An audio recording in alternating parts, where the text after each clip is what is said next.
We got another special episode today. He's a two-time SEC champion and a seven-time NCAA All-American, and his PR in the shot put is 20 meters and 76. Jordan West.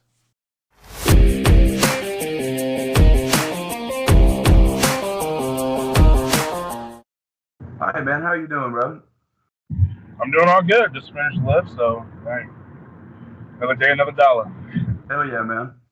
What's it been like for you after leaving Arkansas this last year? Like, obviously you're still throwing. Like, what have you been doing? What's been going on?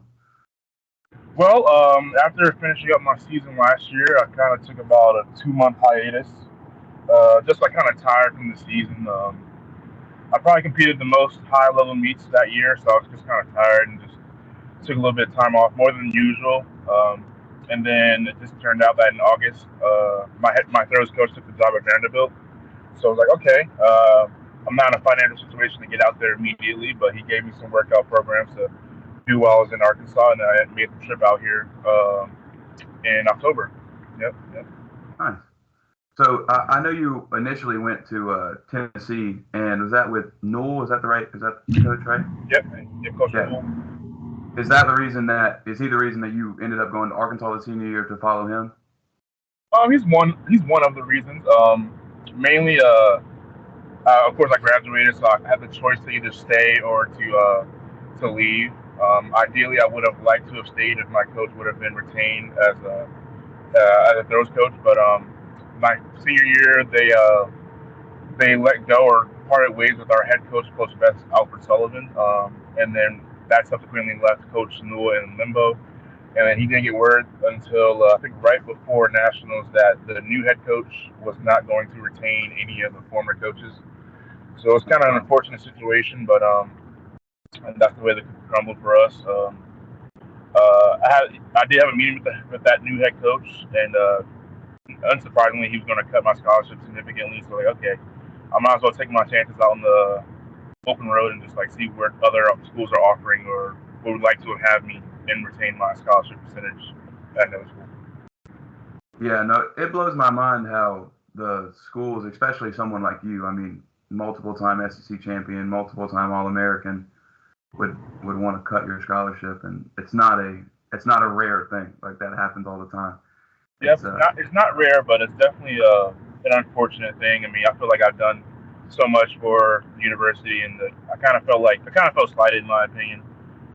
But that's the way the cookie crumbled. No ill will or bad feelings towards the new head coach. I mean, he has his vision of what his team should look like, and I can't fault him for that. I mean, it worked for him when he was at North Carolina A&T, and as I can tell from last year, it kind of worked a little bit. But hey, there were some points on the board that could have been at Tennessee, but I'm just glad that I went to a place that was at Arkansas. So Yeah. How did you like Arkansas? it was nice. It was definitely a step up from Tennessee's, I guess, catering towards track and field. They definitely take care of their athletes at Arkansas. I say that the most important thing is we have our own weight room, and we can pretty much go in there at any time that fits our schedule. Of course, we have scheduled lifting times, which I mainly went because my program allowed me to be a lot flexible in my schedule. But definitely like catering towards the athlete, treating them more like a post-collegiate athlete in terms of, hey, this is on you. We have the facilities and the resources for you to be great, and it's up to you to actually use those resources. And if you need help, don't hesitate to ask because it's always there, to be honest. So it's definitely a step up in my opinion. Heck yeah, no. Ruben's now like my teammate here at Alabama, and yeah, going to Arkansas, I was always very impressed with the facilities and everything they had. And obviously, we got really nice stuff here, but the the interest and the support is obviously towards football a lot more than I would say Arkansas is more spread out. Especially y'all, they've been super successful in track and field, so they have a lot of support, especially just for that. Indeed. Heck yeah. How did you first get into throwing, man? In high school or before high school, whenever you got started? Well, you would be correct. And my first actual throwing season was in high school. I've seen a couple meets before. My older brother did shot put indoors and then baseball outdoors. So I went to a couple of his indoor meets when I was in middle school. And at the time, there were some pretty decent throwers, I say, in my state. I think this guy named Nick Pulley had thrown like 263 feet at some point at his senior year when I was in eighth grade. And Another guy threw like 62 feet. So it was pretty decent in terms of like the state level competition. Okay. My brother ended up throwing like 48 feet, so nothing too spectacular, but it was good for our school. I mean, yeah. he put points on the board for their state title his sophomore year. So I mean, it was definitely just like looking and seeing, oh, this is an actual sport and something I actually might want to do and pursue. So I definitely have to thank my older brother for allowing me to come to some of his meets. Heck yeah. Did you play any other sports like growing up? I did. Mainly growing up, I was a three-sport athlete. I did football, basketball, and baseball. As I got older, I kind of leaned I leaned away from basketball because it was more like, hey, this isn't really my thing. I'm not really one of the taller guys. I didn't really hit, I think, 5'9" until I got to high school. So I was kind of on the shorter side for basketball, especially for AAU. Like, okay, this isn't really my thing. So I tried wrestling for my middle school years, and I liked it, but it wasn't really something I wanted to do in high school. And then I just so happened to come upon track and field in ninth grade. Like, oh, I'll do this. But yeah, I was a three-sport athlete: football, baseball, and basketball growing up. Heck yeah, no, I feel you. I did the same thing. I stopped playing baseball like I was younger. I wasn't that good at it, but I love playing basketball. But I was looking out there. I was like, yeah, I don't think they need a 5'10", 270-pound dude out here playing basketball. It's not what they're looking for. Pickup games. People pick-up games. 100%.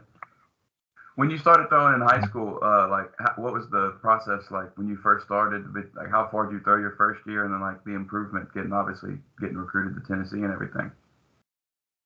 Well, my first year, it was pretty interesting because we had a throws coach there, but he was on his way out.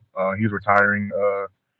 This is the second to last year, my freshman year, and I did mainly stand throws for like the first half of I guess my indoor freshman year.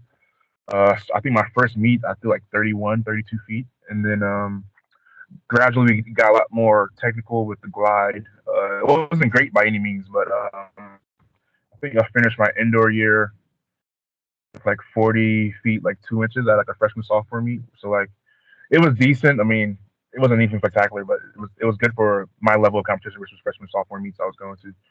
And then outdoors as we transitioned, I was more of a jab thrower my freshman year. Oh wow. I remember throwing like 150 my freshman year in jab and like 130 Yeah. in discus. Like, hey, maybe the baseball's carrying over to jab. Maybe I'll be a jab thrower growing up. But as I got bigger throughout the years, my body kind of said, yeah, you're not going to be a jab thrower. More so discus and shot put. It's like, hey, I went with wherever the way my body was going. So. Heck yeah.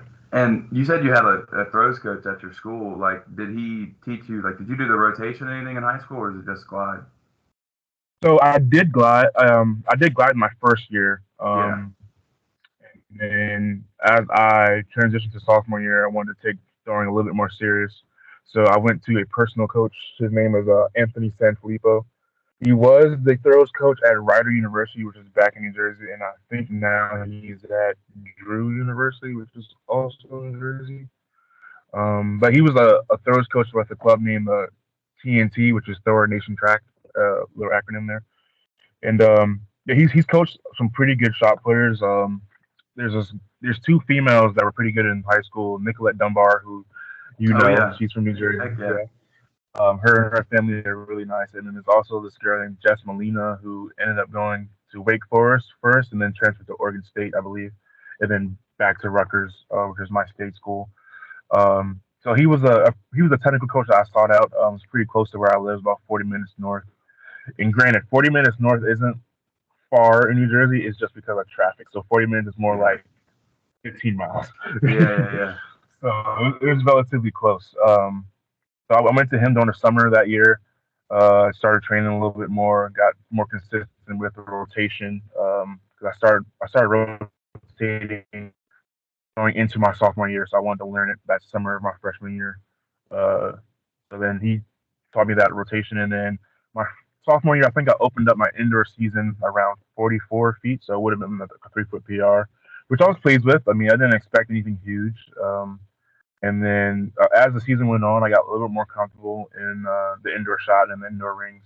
Because in New Jersey, we throw a lot on wooden rings. There's no real concrete anywhere. I mean, now there is an ocean breeze, and Tom's River, which is a little bit south of where I am from in New Jersey. But just get more comfortable with the movement, and then all of a sudden I had a practice where I popped a practice PB of like around 52 feet, which was surprising because I was throwing like 46, 40, 47 that entire time. But it just came with more reps and more repetitions and getting more honed in with the technique. And then at my state meet that indoor year, I was in the first flight of, I think, 4 flights, and I was not expected to make the final. Um, all of a sudden, I had a major PB of like 56 feet. It was like, oh wow, Hell yeah. that came out of nowhere because I think my previous PR before that was like 52, and I was like, wow, that really went far, and it ended up getting me in the finals. I ended up placing third, which is a big surprise coming from the first flight. I had to wait 3 whole flights to see if I made it in, and luckily I did. There were some pretty good shot putters in that year. Andrew Liskowitz, who you may know, he went to Oh yeah. Michigan. He got silver that indoor meet, and then I believe Luke Gradesco, who went to Penn State, who ended up being more of a hammer thrower who threw 68 feet in high school. Um, he won that meet like 60 feet. So yeah, I got 56-2, I think, as third place as a sophomore. So I was definitely one of the top sophomores in the country at that point. But I didn't really think about throwing in college until probably my junior year when I actually went over 60 and got to 65. So Hell yeah. When did you like? Obviously, as a sophomore throwing 56, like that's pretty damn good. When did you start like getting recruited and stuff like that for throwing specifically, like you said, like actually thinking about, oh, I'm probably going to actually do this in college? I probably didn't start getting letters. Well, at my indoor state meet, I was approached by a smaller D1 school named Coppin State, which I believe is somewhere in Maryland, maybe Baltimore area. And he didn't realize I was a sophomore at the time. So like, yeah, I'm sorry, but I can't technically be speaking to you about recruitment right now. Yeah. Like, oh, well, like you have a really bright future. I'm like, thank you, I appreciate that. And that was like my first college experience with the coach, actually thinking about recruiting me. And then my junior year, when I ended up at 65, I was recruited by a handful of coaches. The current Miami coach, I was recruited by Coach Yush, of course, when he was at LSU. The Tennessee coach, Coach Newell, who's now at Vanderbilt. I was recruited by Florida State, which was, I think Coach Dorian Scott was there at the time. Iowa, which was Coach Dubs, who's at now Virginia Tech. Um, Kentucky, but that was Coach Nino at the time, who's now at Oklahoma. And that's pretty much what the big schools I really. Oh, and Coach April Thomas from Mississippi State. Those are the big schools I was really like looking at. I knew after my junior year I didn't really want to go to like a smaller like non-power five school just because of the resources that they have. So I was mainly focused on either SEC, Big Ten, or ACC. I didn't really want to go west at all because I was going to be too far from home. And granted, I've only been home maybe like a handful of times while in college, but I didn't want to be too far where I need to get a connecting flight and anything can go wrong in that aspect. So yeah, I was mainly like a SEC, Big Ten, and ACC schools I was looking at, and it so happened that I wanted to go into SEC for mainly the weather and the competition level at the time was a lot higher in the SEC. Um, but now it's kind of like between Big Ten, SEC, I'd say Big 12 was pretty good, especially with Trip my year going to Texas. So yeah, at the time the SEC was definitely where I probably wanted to be. Heck yeah. And when you thought like SEC, what specifically made you want to go to Tennessee over other places that were recruiting you? Well, mainly, of course, the scholarships amount were important. I didn't really want to pay for school or take out any student loans because I am a sibling of three. So I have an older brother and a twin sister, and that would have been financially difficult to put um, another kid through school. So I was like, okay, I'm going to help the family out and go where I'm most valued in my opinion. That's the way I looked at it. And I, granted, Alabama offered really well. LSU offered well, but Tennessee just kind of hit all the right bases and took care of pretty much everything. And plus, it was only 11 hours from home, so I could make that drive in a day. Where the other schools were either 16 or 18 hours. I think LSU was like 21 hours, so like definitely can't do that in one day. So basically, like being kind of close to home, but still far away, where I kind of feel like I'm on my own and learning a lot by being alone. and also just the amount of money being taken care of for school, pretty much. Heck yeah. And you were talking about the like high level competition in the SEC, and like I figured that out. It really is really high level competition, and I've thrown with you at plenty of meets, and most of the time I was unfortunately rooting against you because you're going against Isaac or one of my people. But no hate, but it's just how it is. But all love, all love, all love. Yeah, those meets like that. Like I remember specifically the Arkansas meet when Isaac won. It was his last throw. He threw really big, and we obviously went crazy and everything. But you obviously threw really well at the meet as well. But how do things like that motivate you, like throughout the season and stuff like that? Because like obviously that competition, you're gonna have to be on your 100% best by the time SEC comes, by the time NCAA's come. How does that motivate you through the year? Well, my motto is you can only control what you can control. I mean, yeah, in 2021, going into SEC championships, I was slated on paper as the highest PB or season's best that year. But I knew Isaac was a pretty strong thrower. I mean, I've seen his numbers, of course, from their throws page and Coach Justice's page. He's a very strong guy, and he has all the tools to throw far. And it just so happened that that was his day, and he had, I think, at the time, what would have been like a almost 3 foot PR in 2021, which is, I mean, it's not nothing like too crazy, but it's still like very impressive. I mean, it just shows that he was his technique was getting more consistent, and with consistency comes improvement. But I just have to control what you can control, and then I just kind of retool, and like he got me this time, and then we got NCAA's in another 2 weeks, so like just reset, go back out there and compete, and then it just so happened that I finished ahead of him, but still finished I think fifth at indoors in 2021. So hey, everyone has their day. That goes with any sport. It just happens that you can only focus on what you can control. And then going into outdoors, just retool again and refigure out some more technical cues. And then I kind of figured that going into SECs in 2021, which I believe we're at Ole Miss, I think. I think it may have been A&M. Oh, okay, yeah. Oh, yeah. That was when I got, well, I won't say injured, but I did get hurt at my home meet where I kind of twisted my ankle. It was like, I don't know what the lowest level strain is on your ankle, but it was nothing too major, but it definitely hampered training a little bit.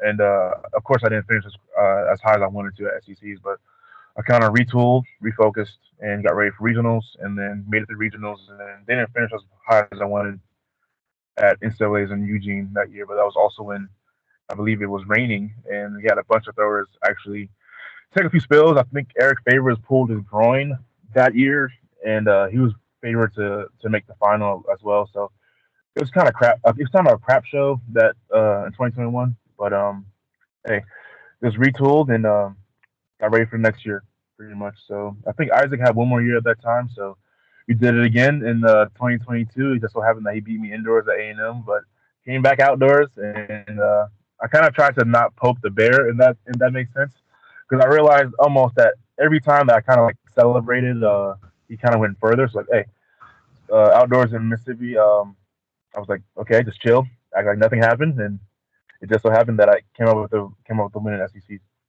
Heck yeah, I was gonna mention that you did beat him that Ole Miss that year. That was a crazy competition, man. You, Mayer, and him all going over 20 meters was really fun to watch. They that man. Yeah, we're all really good throwers. I mean, Meyer, I think he's finishing up his senior year at LSU. We've competed against each other since high school. I mean, I think my senior year at New Balance Nationals, he got like fourth. So like we've seen each other for a long time. Sabota also was pretty good. He still is good. I mean, he competes post collegiate now. So I mean, we've competed with each other for a long, long time. It just so happens that we chose to go to the same conference, and this conference is really tough. And someone has to win at the end of the day. Just happy that it was me at some of those moments. Heck yeah, man. No, me and Isaac, I would always get on him. I'd tell him that he wanted SECs, but you beat him at NCAA's and stuff. So we would be using it against him, try to motivate him too. So 100%. But no, I just remember that one meet. It was so crazy. And that's one thing I love about track and field is there's 6 rounds in the thing, and you never know. Anybody at any time can come out. Just saying, like Kovacs in the World Championships, he was in like 6th place, and then goes and drops 22.91 and wins world championships. Like that's the beauty of track and field, I guess. It sucks in your position in that one case. It's unfortunate, but it makes it a lot more entertaining and stuff for sure. Oh, for sure. I mean, it's competition. I mean, you have to embrace it. If you don't embrace it and you fold into it, then you won't do well. I mean, you just gotta control what you can control and just have fun. To be honest. Heck yeah. And obviously now you're post collegiate and stuff, and you was telling me you got work and stuff. So like, what all are you doing now to like actually support yourself and everything to be able to continue throwing? So right now I am a loading slash assistant manager at EDS Solutions, which is a car rental service place at the airport, where I put cars into the computer that have returned from being rented out, say the previous day or week, and get them ready for the next customer that's going to rent them out in 2 days. It's a nice gig. I mean, it definitely puts food on the table, supports me both financially and puts the roof over my head. So it's definitely something that it's not for the faint of heart, in my opinion. I mean, being a post collegiate athlete that wasn't the top tier of their sport, but still was pretty good. It supports me. It allows me to train and get things done that I need to, and it supports my schedule. I mean, my schedule now is I train in the mornings and work in the evenings from like 2 to 10. Granted, it's not a lavish lifestyle, but it's working for me, and it's pretty good in my opinion. I mean, I haven't had any complaints really, in my opinion. Nice. And what did you study in college? So I studied kinesiology for undergrad, and then I got a minor in business. And then while I was at Arkansas, I got my master's certificate in operations management. So ideally, after throwing, I want to get into the management space of any business, really, but specifically healthcare business. Of course, coming with that kinesiology background in my major on undergrad. No, I feel I'm also a kinesiology student, so 100%. Yeah, I'm trying to do like online personal training and stuff like that. But Okay. I've thought about me and my friends. We all love talking about business and different things. Like me and my boys have a T-shirt company we've already started and stuff. Uh, so we were working last summer with like a project management company and all the stuff that they were doing. And yeah, that stuff it can definitely be nice. We were sitting there like, well, if you get a contract for $6,000, like you just got to do it for less than $6,000, and you make some money, and all different stuff like that. So I love it. Okay. What would your advice be to a high school kid who's trying to get better and improve? And obviously you had a coach, but me, like in Alabama, I was lucky enough. My dad helped me out coaching, and I just looked up videos like online and everything. What would your advice be to someone who maybe doesn't have like a coach that like right there by them that they could go to and try like still wanting to learn, still wanting to improve? Well, granted, I was in high school probably about almost 10 years ago now. At that time, there weren't too many, I'd say, like throws coaches that were well known outside of maybe Arete out in Arizona. Yeah, They were probably the most well known throws coaching, I guess, system. But they're so far away from me being in New Jersey. I kind of have to find something local. But nowadays, you have social media like Instagram, you have Twitter. You have a lot of people putting out content that helps young throwers. So if I were to give advice to a young thrower today, it would definitely be, hey, look at those Instagram and Twitter videos and try and not replicate, but make the movement work for you. Because everyone's not the same, of course. You can't be like 5'10" trying to throw like Ryan Krauser. I mean, you can, but it probably won't work out for you, to be honest. He's a unique physical specimen, and it, find someone that's close to you, and then try and simulate some of the movements that work for you physically. Um, and also, if I were to give advice to someone like me back then, it would be don't hesitate to ask for help. My freshman year, I've seen a lot of people throw far and had coaches on the side, but I didn't want to ask them because that's their coach, of course, but that was their club coach who has no allegiance to any school per se. So definitely don't be shy to ask for help because I mean this is a brotherhood in my opinion. Throwing is such a niche sport that you kind of have to lean on some people that you may not know or may not have the best relationship with just to try and figure things out for yourself. I mean, I'm not going to hamper anybody from not improving. I mean, if someone asks me a question, I'm going to answer it. If they ask for help or training sessions, I'm going to offer it. Just try and be a helping hand, in my opinion, and just try and improve the sport as much as you can, because throwing itself is not a lavish sport. You don't make millions and millions of dollars. But it's definitely something that's very important to me. And if it's important to you, then dive head first. 100%. Yeah, that's kind of my story. I was growing up in like Alabama. We don't really have that many throws coaches that are really like. There we have one guy in Mobile, Gabor, that he's a really good coach, but he was 4 hours away from me, and it was charging a specific amount that there ain't no way I was gonna pay, no way my parents were gonna pay. But I just figured out online, like I was reaching out. I don't know if you know the guy Neil Serafinas. He's Oh yeah, I've heard. Yeah. yeah, he's got some hot takes for sure, but I can't hate on him too much because I was back in his 8th grade year. I was throwing like in my grandparents' backyard, just trying to figure shit out, and I saw one of the YouTube videos he posted, and I'm like, well, let me give it a try, and I like sent him a. I saw he was doing video analysis of some kid, so I sent it to him, and he actually sent me like 2 or 3 different times, sent me like video analysis and things, and like for me at that point, especially not knowing basically anything, it was massively helpful. So anytime a kid reaches out to me or whatever, like I always try to help out because people did that for me. I think exactly what you said. It's a brotherhood, and if you ask the right questions and are specific about what you want, it shows the person that you actually care about what it is, and they'll usually have the respect enough to give you a good answer and try to actually help you out a lot. 100%. 100%. That, all right, man. I appreciate you coming on, brother. It's No been problem. good. No problem. Anytime. It's actually my first podcast, so I hope I did a pretty good job. No, I appreciate it, man. Yeah. No, I've been trying to get this thing going, and talk to as many throwers as we can, just because, like you said, I think it is a brotherhood, and everyone is all the throwers I've met are all real nice dudes and everything, and nice girls, everything. But just trying to get the social media like influence and everything out there, and I've even had it in meets now. People say they like the podcast and everything, so I'm just trying to get it started and talk to the best throwers out there, man. And it's crazy to me that you're throwing 20 meters. What's your PS 2050 around that? Like good distance. It's 2076 at the end of last year after the Nationals, right before Outdoor USA. Yeah, so I was kind of hoping that it was a little bit further, but I'm just glad that that number is further than my high school number, because I didn't want to be said about me that I peaked in high school. I guess that was something that I've seen a lot of throwers do. Like in my state specifically, we had Nick Vina, who threw 75-10 in high school, and I think threw like 20 meters in college. And then we had Raheem Days, who threw 70 feet in high school and only threw like 20.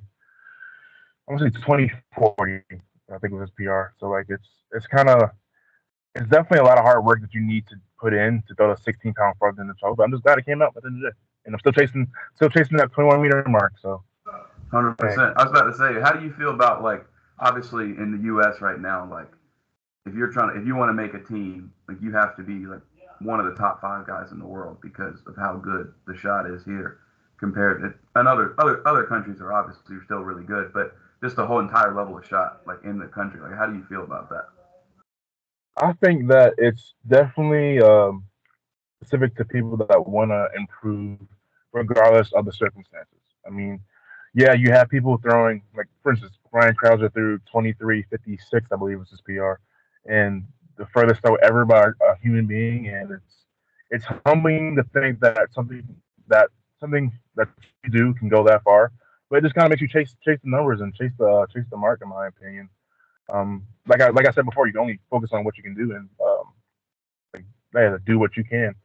And it just makes me motivated. I mean, I spent a considerable amount of time with Ryan last year at Arkansas. Learned a lot of good things that I'm trying to put into my technique, and I think it's for sure. I mean, this past indoor season, well, my past opener was the best opener I've had, and the most consistent opener I've had. So I think a lot of those things are definitely paying off. But you have to have the heart for it, and you have to kind of dig deep, put your head down, just keep working hard for what you want. And for me, in my career, I want to throw 70 feet. I mean, I'm 2 feet away off from my PR, which it can be a lot, but at that point, it's a lot of small things that you need to change, not much more so big things. Yeah. So once hopefully I hit that goal, and then I'll reassess my goals and what I want from the sport. And if I feel like I can continue to throw far and improve, then I'll continue doing so. But if not, then hey, I'll be very satisfied with the goals and marks that I've set out with, and just doing the best I can, because this is an individual sport, but it's definitely something that you have others pushing you from outside, if that makes sense. No, 100%. And what you said about like pushing the mark, like I 100% agree because like I feel like being Krauser throws so far, and everyone else in the world, like if you go to an Olympic game, if you have a dream of being like winning that, like you're probably going to need to throw 23 meters. Like that's how far he's going to throw it, and I feel like that pushes everyone around the world to even just do that extra little bit, and I think it's great because like what we saw in 2019 at Worlds was just ridiculous. 2290, 2290, 2291 is just absurd. Uh, to think that like Romani that day threw 22.5 and didn't get a medal. Like he Yeah, threw yeah, he threw a foot over the championship record and didn't get a medal or anything, and that just blows my mind. But also, I get like I said, for him it's probably not good at that in the moment he was not happy about it, but that's definitely very motivating because it's like what do I need to do? You know what I'm saying? So 100%. All right, man. I appreciate oh, you for coming real, on, bro. I'll let you get no to work, problem. man. And good luck the rest of this year. And hopefully, I'll keep seeing you at meets and everything. And Oh yeah, heck yeah, man. oh yeah. I'm trying to make a training trip down to Alabama at some point. I have family that live around Tuscaloosa, and I know your rival school Auburn, but I think the spring break they have here in Vandy is right after nationals, and I'm actually trying to get into some warmer weather, and maybe if there's a meet close, I'll probably compete in that meet. It's just like a little bit of rust buster for outdoors, but yeah, I'll see y'all around. I mean, you guys come to the same meets we go to usually, so I mean, I'll see you and Ruben and catch up a little bit from time to time. So I'm just glad to be on the podcast and maybe do it again sometime. Oh, 100%, man. I appreciate you, man. Good luck this year, brother. Thank you as well.